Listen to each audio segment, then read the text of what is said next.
Hey, everybody. It's Michelle, just giving you a quick heads up on what today's episode is all about. I'm interviewing someone that I really wish I would have met in 2015. And I will tell you exactly why when you get into the podcast, not to be a big tease, but he is all about helping people who are feeling unfulfilled.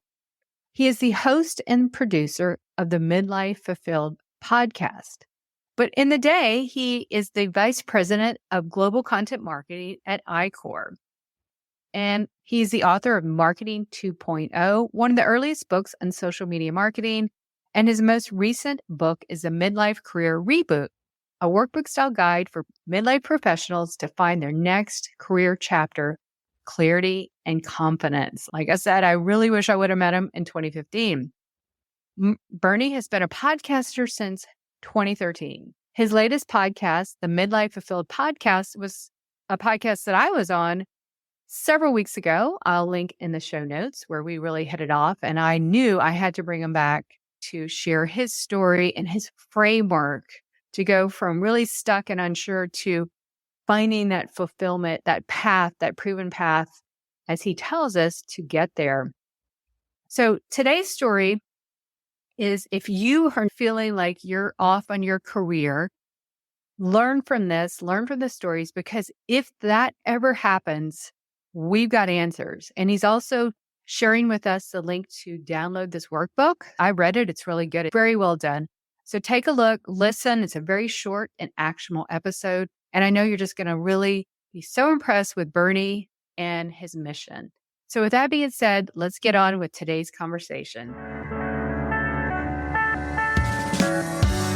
Hey there, it's the brand therapist, Michelle B. Griffin, and welcome to your weekly personal brand therapy session. This is the podcast that helps solo experts like you get unstuck and get on your way with a brand that takes you places. I'm super excited you're here. Now let's get going with today's session. Welcome back, everybody, to this week's episode of Ask the Brand Therapist. I'm your host, Michelle B. Griffin, the brand therapist, and I'm excited today to bring on an expert guest. You know, in last week's episode, I mentioned how we need expert guests. I'm bringing on amazing people to help us answer the personal branding questions that we all have. And today's a really important topic because it's one I actually had to face myself when I wanted to leave my job. The question is, you hit a certain age, you're out of your 20s and 30s, like in midlife, is it just too late? Where do we start? Is it too late to reboot and to put ourselves out there? Today, I'm excited to have on the show Bernie Borges, who is the host and the producer of Midlife Fulfilled Podcast. Welcome to the show, Bernie. Thank you, Michelle. Thank you so much. It's a thrill to be here with you. Absolutely. So a fun fact, I was actually on Bernie's podcast several weeks ago, so I'll put a link in the show notes to that. And he's just a delightful host. So I said, of course, you have to come on and talk to us about this important topic. When is it too late? Is it ever too late to reboot, put yourself out there? Whatever you say, tell us, Bernie, is it? Tell us what that is, that burning question that you have 150 episodes or so on your podcast. So it starts with, what are your current values? As we go through these different seasons in life, Michelle, as you said, you go through your 20s and 30s. And then for many of us, we're in our 40s or beyond, and our values change. And I don't mean core values that are instilled in us in childhood. I mean just the things that are important to us in the current season of our life. And in many cases, Michelle, a lot of people experience a certain plateau or level of discomfort or frustration or stagnation, call it what you want to call it, in their current professional endeavor. And I'm using that broad expression, Michelle, intentionally. It could be a job. It could even be a current business. I had my own business for 15 years and I hit that plateau and I did a reboot after 15 years of my own business. So it doesn't matter whether you're in a job situation or you're an entrepreneur. If you hit that plateau, then you really have to ask yourself, is it time for a reboot. I absolutely love that you say reboot. It's not starting over. It's just like our computer. We just need to restart it, make it fresh, because I personally face that too. I've said that on many podcasts. On this podcast, I was in an amazing job, great job. It was just perfect in every way, but I didn't fulfill myself. I wasn't growing in the way that I saw my future. So I knew that I wanted to start my own consultancy, something that I had since my 20s. It bubbled up. My kids were getting older, but I hit the wall because my story is I took 5 years to get out there. That's why I'm so passionate. My mission is to put yourself out there. And you and I are so aligned on our missions. You're all about the midlife era. Now, let's talk about the people, the listeners who are saying, yes, that's me. Tell me more about this. You say start with your values, but what are the signs that we should be looking for? Sometimes we don't know things are there until they kind of bubble up. What do you look for to get? Well, the first telltale sign really is something like on Sundays, if you're dreading the next day, that's a big telltale sign that you might be ready for a reboot. But in terms of what do you do, right? Because that's what we're here to discuss is what do you do? Well, I've kind of come up with this model that starts with, and it takes me back to early in my career, it starts with the concept of thinking like a product manager. So let's just take a moment to define, what does a product manager do? What is a product manager's job? Well, it's to either launch a new product, or if they take over an existing product, it's to grow market share in that product. Well, the first thing they have to do is they have to understand what problem does that product solve? Who is that product for? Who's the target audience for that product? And what's the best way to reach that product? In this case, Michelle, the product is you. The product is me. The product is each of us. So we have to kind of put those glasses on, put those lenses on, and think like a product manager and simply look at yourself as a product. And so if you think of a physical product now, think of like a consumer product that you get at, say, a big box retail. It comes in a package, right? And I'm using that example very specifically because the metaphor that I'm really driving toward is, how are you packaged up digitally?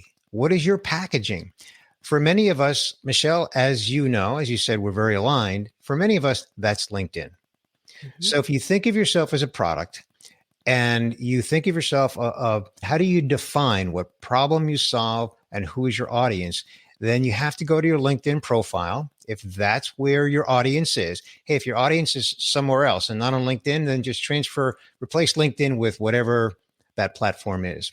But for now, since you're, as the brand therapist, you and your community is mostly LinkedIn, go to your LinkedIn profile and simply ask the following question: how aligned is my current LinkedIn profile with who I need to be or want to be as a quote unquote product? And I'm using air quotes for anybody who's listening. So it starts there.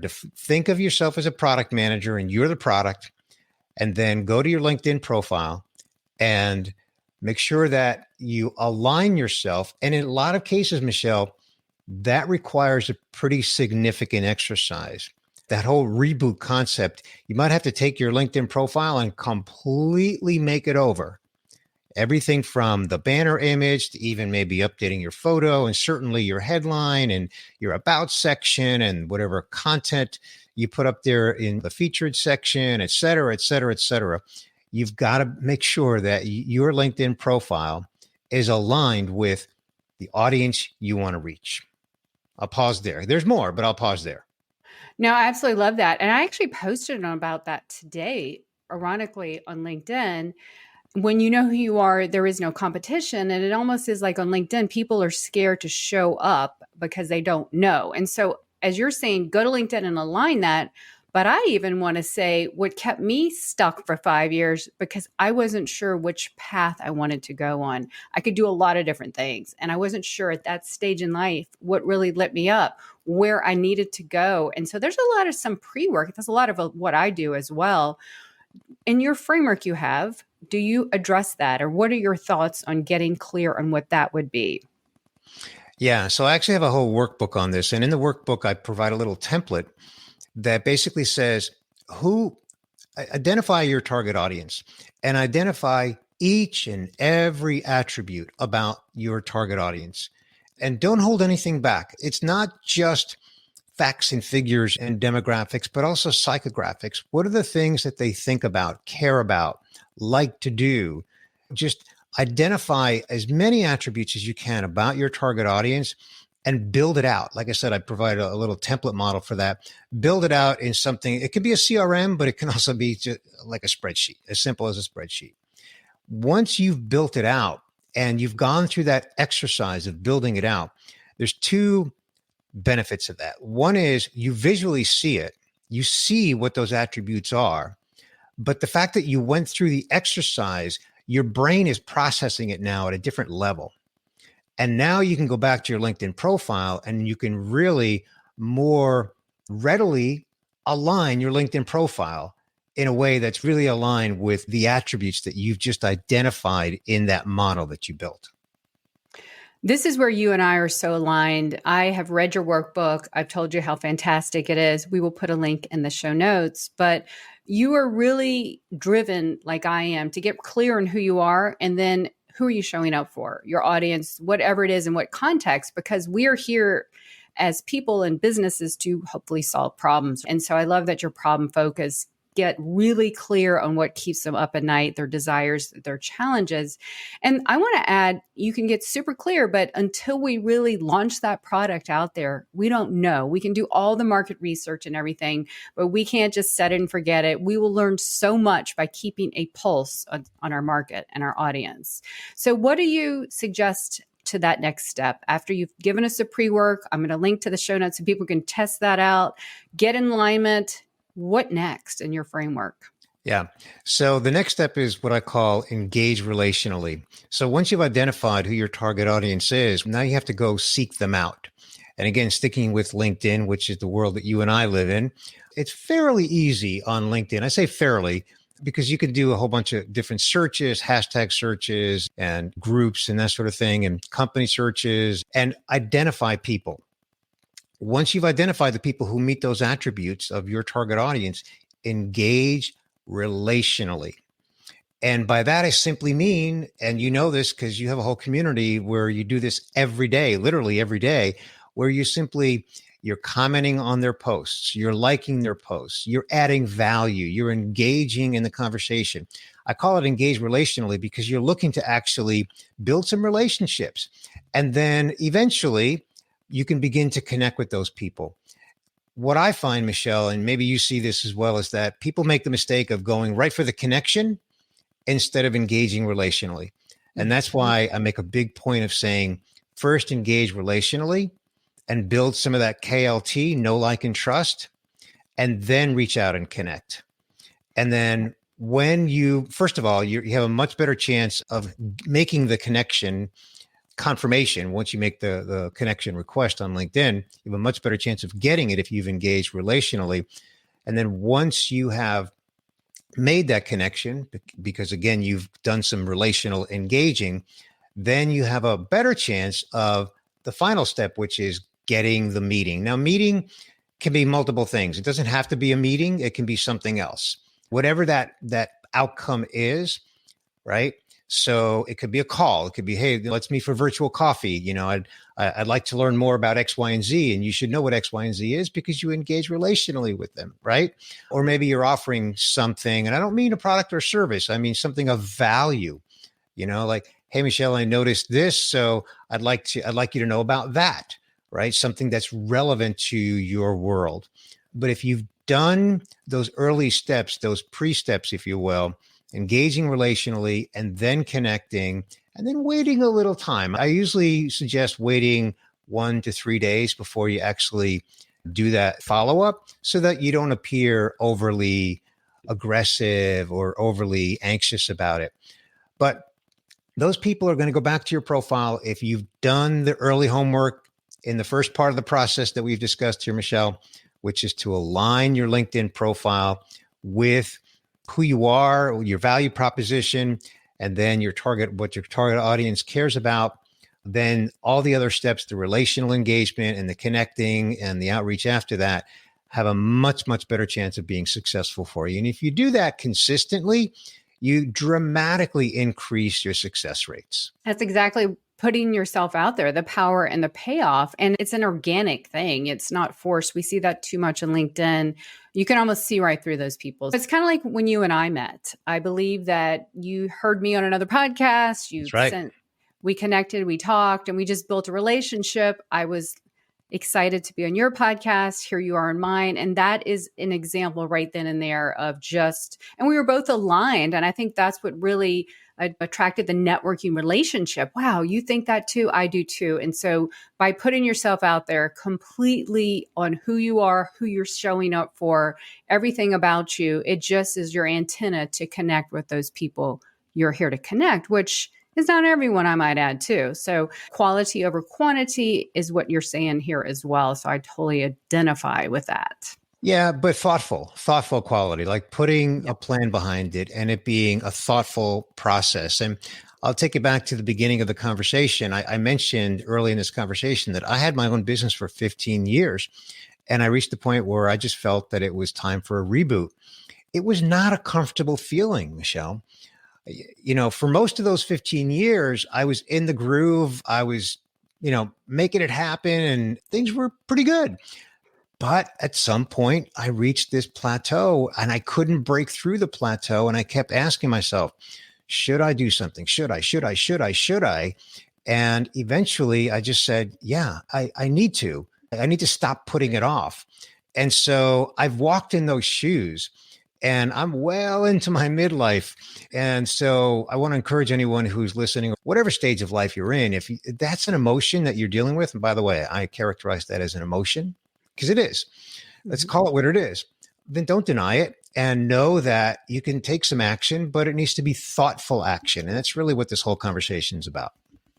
It's absolutely about that. You realize it, you address it, and then let's take action because again, why am I here? So no one spends 5 years spinning their wheels because time is too precious to waste for us. There's too many of us hidden and held back on the sideline, unclear and unsure. So your framework is brilliant, Bernie. So as we end our session today, what is that one takeaway that you would encourage our listeners if they have that gnawing feeling that something is not ready and they might need a reboot? So my takeaway to share with you and your amazing audience, Michelle, is simply, if you are dealing with that emotion, just know that there is a process and it's a proven process. I use this process myself and I know others as well have used this process. It's doable. It's not overwhelming. And it's just a simple process and just follow those steps. Think like a product manager. Make sure that your LinkedIn profile is aligned with who you serve. Engage with people relationally, start building connections, and then have those meetings and those conversations. And if you do that in a methodical way and consistently, you will have success. Oh, and that's what we all want to attain. Thank you, Bernie, for that. Now, where can we find and connect you to get that workbook and learn more about what you do?